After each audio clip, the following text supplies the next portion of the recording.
G'day guys, Tillis20 here and welcome back to Marble Mountain.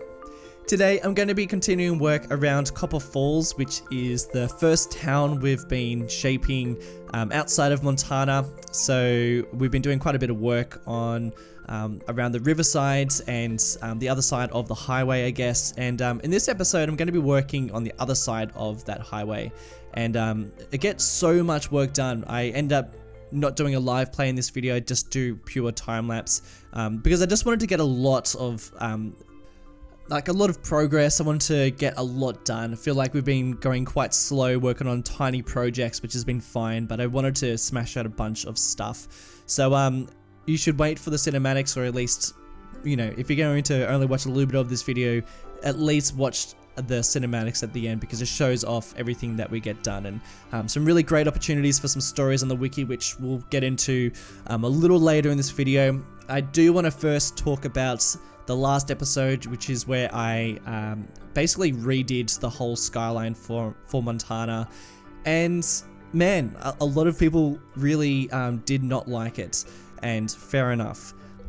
Now looking back at it, I think that like redoing something that is so iconic to Montana, regardless if I made great changes or bad changes, I think just changes on something that is so iconic is just like, it's just not really a good idea, because I think people, and me included, you know, that's what we see Montana as, is this like a particular certain way. And I think the changes that I made were a bit wishy-washy. I don't think I really totally nailed anything in particular, and I think a lot of the points that people made about the changes that I made were fair enough. So I ended up going back to the original skyline. I've added in a couple of extra buildings, but to be honest, I don't even think you're even going to notice. So last episode is pretty much a non-episode. I've practically reverted back to the original one. So I don't know, you might be pleased about that, you might be annoyed if you like the new skyline. Honestly, there weren't very many people that were enjoying what I was doing, which is a shame.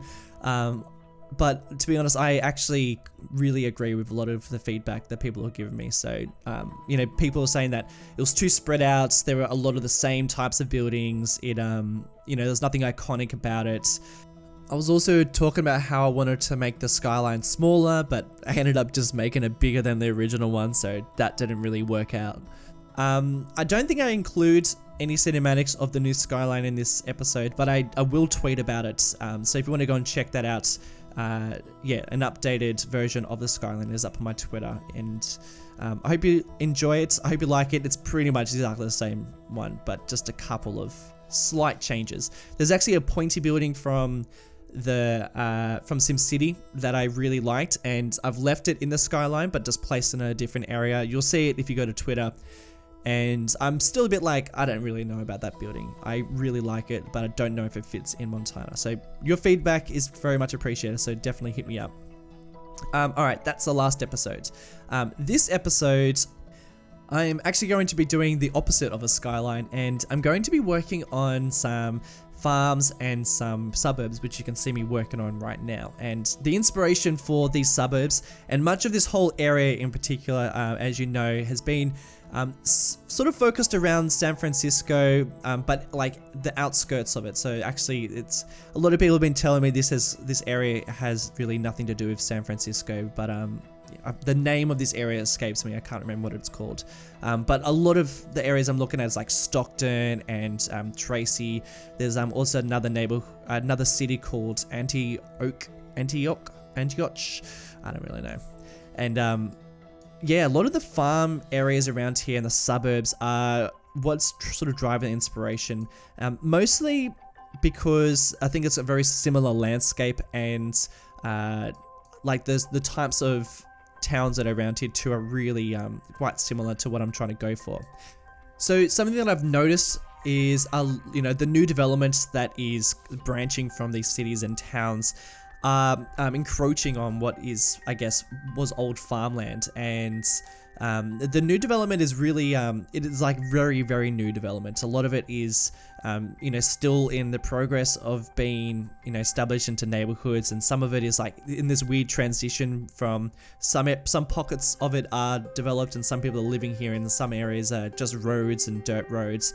So I really wanted to take that inspiration and put it into Copper Falls, you know, and again, being so close to the city of Montana, I think that a lot of new developments would make a lot of sense around here too. I think a lot of families would probably buy up around here because it'd be a lot cheaper than it would in the city, and a lot of people probably want to live out of the city but probably don't want to own a farm, or, you know, that sort of, you know, people who sort of fall into that category. And, you know, also because of these, it is like a new development. A lot of these new developments have very similar housing styles, and quite often will have just the same house, which is very obvious. What I'm doing here is just the same house. I think actually there's two variations. It would have been better if there were, you know, if I got a building from the workshop. There's far better buildings than the ones that I have on offer in, you know, in the vanilla version. But, you know, obviously Marble Mountain, trying to avoid as many downloaded assets as possible. So instead of going for this red brick, not red brick, this red roof house, and this other type of house that has a very similar size to it, and it's just a bit of a different color, you can sort of see where I'm going at, what I'm trying to build here. And I think I achieve it somewhat, but like what I'm trying to say is, probably could have done a much better job if I had some assets from the Steam Workshop. But this technique is something really fun that I would really like to do again, particularly in Springwood. I've always wanted to do like a housing development in Springwood, and yeah, I just think that this is like a nice little you know, trial run. If anything, it's a much smaller version of, you know, obviously what the neighborhoods are like in you know, just outside of like Sacramento or out of Stockton, but I am still just trying to get, you know, because we are sort of like working on like a scaled down version of a city. Yeah, that's basically what I'm trying to achieve. So yeah, I wanted to get two, or just like at least a couple of versions of this neighborhood, one that is completely established, you know, full houses, this is a full neighborhood, there's, you know, trees are well established. And then I wanted to do a block that was sort of was like in development at the moment. Some houses have already got families living in there, some have been mapped out, so that's where the concrete flooring is. And then some roads are still in the stage where they're just dirt roads. And I also really wanted to make sure that it looked like it was, you know, the suburbs, there was like a really clear line between suburbs and then where the farms, or where the original farms used to be, and, you know, keep the ground looking quite raw and very brown, so quite dry in areas, or even like as if it's just been overturned and the land sort of like, you know, being changed from a farm to what it is now, like at least a development stage. And then where the actual houses are with their yards and their gardens, then they are, you know, very well established and nice green because they're being looked after by whoever owns that property. And also putting in some parks too. So I did want this to feel like a neighborhood, but really feel like it's been developed into something extra than what it is at the moment. And of course, I've got to stick in some schools eventually, so I'm going to be putting in some schools and some other services, but, you know, this is still like technically Copper Falls, so, you know, we are still serviced by that police station and things like that.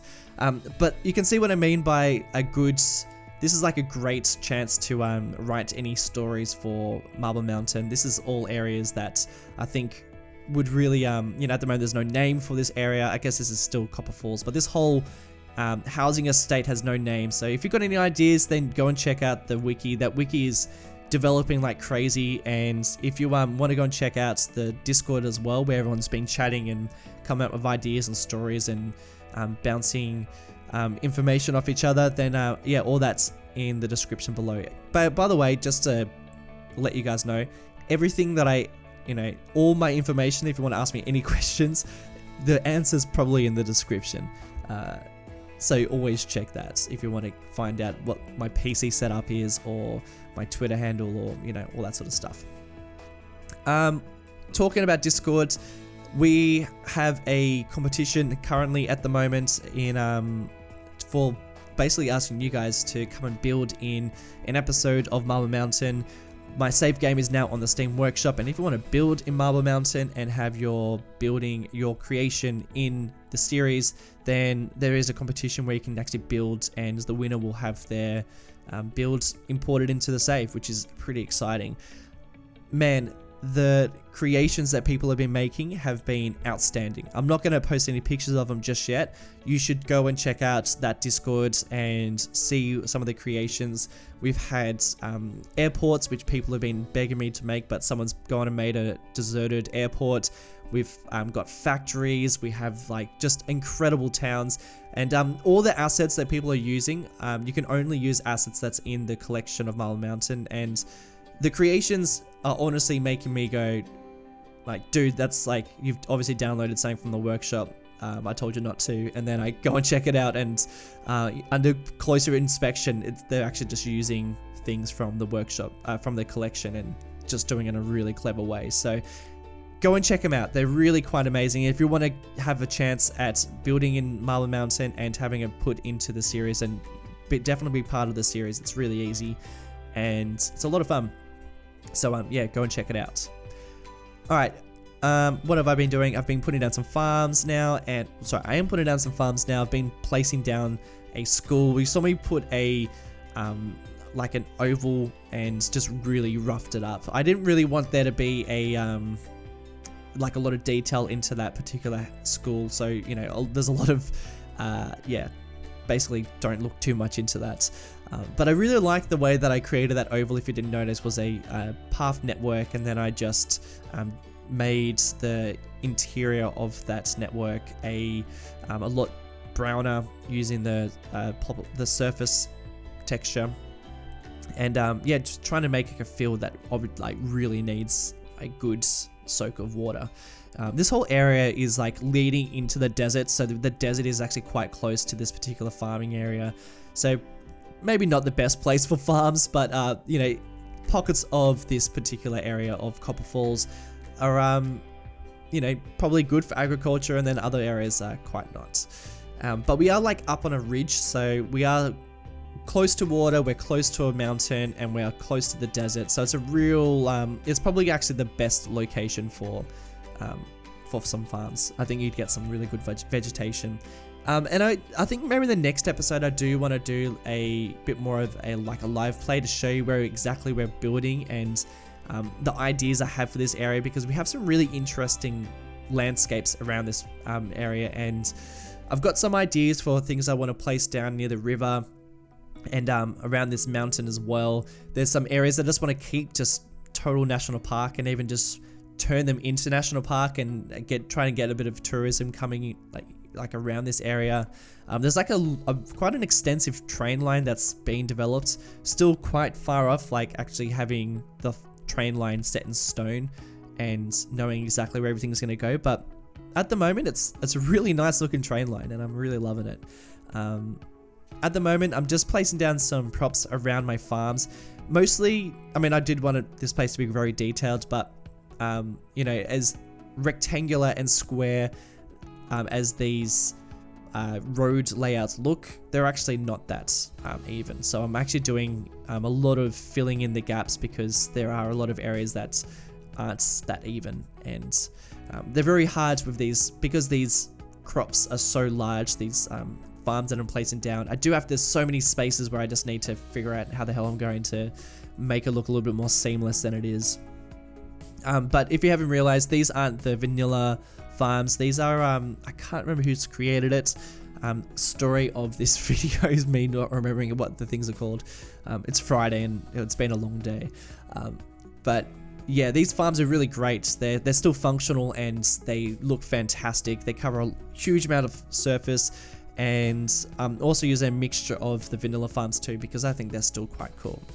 But this area that I'm working on right now is some sort of farm that is potential like a fruit farm, like maybe these are apple trees or orange trees. I don't know. I don't really know, but I really just wanted to fill this gap here, but none of those crops were going to fit in this location. So I thought instead I'll just create this farm and just turn it into like a, yeah, some sort of like fruit farm.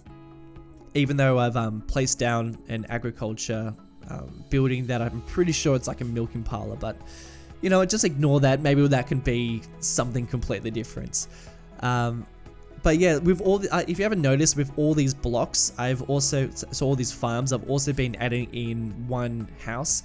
That's because like a lot of these farms are, I guess, privately owned. They're not big business. They're actually just, they're kind of more like hobby farms than like big business. So they're owned by a family that's around here, and then that household owns this whole property.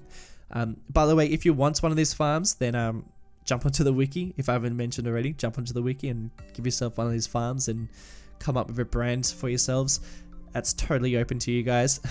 People have already jumped on, by the way, and claimed buildings and all that stuff. So if you want to own something in Marble Mountain, then get in quick before other people start claiming things. Another thing that I'm not sure if you've noticed me place down quite a lot is these palms that I was placing them down around the new development because I wanted the new development to have like a look that it was, I guess, brand new, was you know, a little bit fancy, or at least trying to be a bit fancy. So I thought these palms would really you know, create that atmosphere.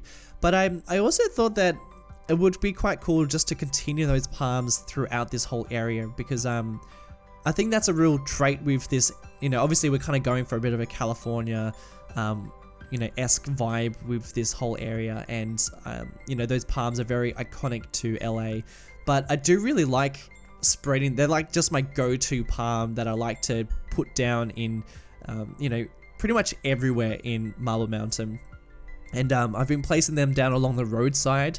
So they're quite featured in this area, and I actually really like that. It's really different because, you know, this is like farm and we're like away from the city, we're away from the coast, yet there are these palms still around, and I really like that about this. So maybe like this whole farming area, like obviously it is Copper Falls, or maybe it isn't, maybe it's like a different area completely, but maybe there's like the name of this area is like Palm something, or you know, there's some sort of reference to that. I think that would be quite cool. That's at least what I was thinking when I was building this whole area. What I'm building now is, again, this area wasn't quite right for a crop square, so I've decided to turn it into, I guess, just like a random, maybe there's some cattle on here, but I don't have any cattle running around because my spawners didn't work. By the way, there is like a park that you can download, and from the Steam Workshop obviously, and they are spawners for animals, and I'm very close to getting it, even though I'm trying not to download too much stuff. But to be honest, I think that would actually be a really worthwhile park or prop to have, because I think spawners that have animals would be really quite cool for Marble Mountain. But yeah, at the moment it's just empty, but I still think it looks great. I've been using a lot of the trees to line the roads and to line barriers between things. I also think that they, you know, quite often in farms there will be just lines of trees, and they really help to, you know, show the difference between just a random green area, or an area that is just, you know, just nature, and then an area that is purposely being used as like a farm or a park or something like that. This is probably my favorite part of this episode, and that's working on this guy's house. Now, this guy, I've done a house like this before, and I've really enjoyed doing it. This is now, I'm probably going to have a couple of these guys in Marble Mountain, and these guys are just trash collectors. He, I don't know what he specializes in. I'm not really sure why he's got a lot of trash in his backyard, but I feel like globally this is just a standard thing that in country towns there is someone who has a bunch of trash in his backyard. Usually cars, it's usually like poles and construction things. This guy doesn't specialize anything. If anything, he's just got, I reckon he's a bit crazy. I end up putting like a lot of trees around the perimeter of his house, and that's because I wanted him to really be like a crazy old man who just wants his privacy. He never trims his trees around the fence. He, you know, luckily there's not really many people that live around him, so he's in very much seclusion and nobody has to deal with him. But I think that if he was in a neighborhood, people would get really pissed off at him because he probably, yeah, he's probably got like a lot of like wild animals, and like his trees are just like overgrown and creeping into other people's yards. I really like that guy's house, and if you've got a story for him, then hit up the wiki for sure. Guys, I think that's it for this episode. It's been a bit of a mumble fest, but I'm sure you'll appreciate it. If you've enjoyed this episode, then don't forget to leave some nice feedback, and upvoting this video does help me out heaps, so if you feel like doing that, then that would be fantastic. Be sure to go and check out the competition if you've just finished this video and want to check out the wiki too. All those links are in the description below, so go and check them out. Alright guys, thanks for watching. I'll see you in the next episode. Bye.